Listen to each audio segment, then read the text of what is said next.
Hello mga ka-cakes ni Lay, pakita ko lang sa inyo kung paano ko ginawa tong blippy cake. So tara na!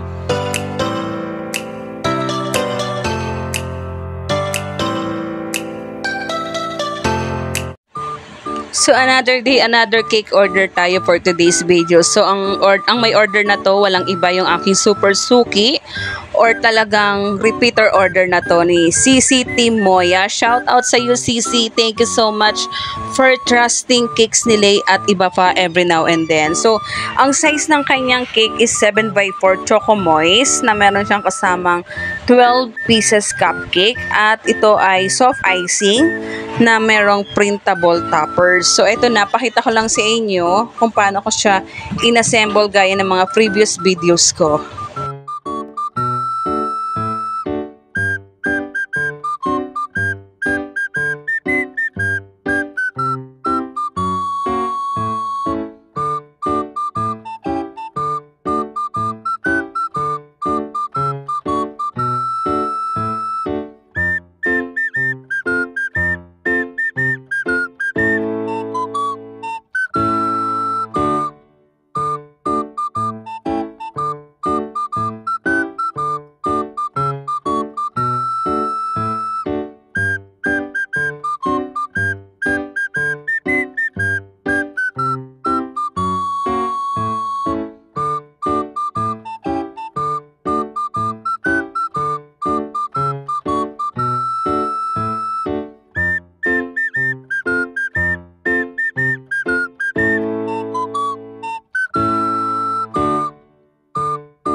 So, ayan, malapit na tayong matapos. Ilalagay ko na lang dito yung mga printable toppers ni Blippy. Actually, meron siyang kasama ng picture ng kanyang baby. So, happy 3rd birthday kay Kaiden Clyde.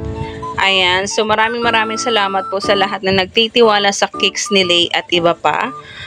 Thank you po sa mga sumusuporta, sa mga nagsishare at nagre-recommend po sa cakes ni Lay at iba pa. Yung mga words of mouth niyo, it's a big promotion for us para na rin po ma-advertise kami. Kasi syempre, di ba mga home baker, wala po tayong mga talagang marketing strategy ng like ng mga big companies dahil tayo ay small business owner pa lang right now. So, maraming salamat po sa inyong lahat at wag po kayong magsasawang manood ng aking mga upload videos at mag-share na rin po. Thank you so much. God bless everyone. Bye-bye.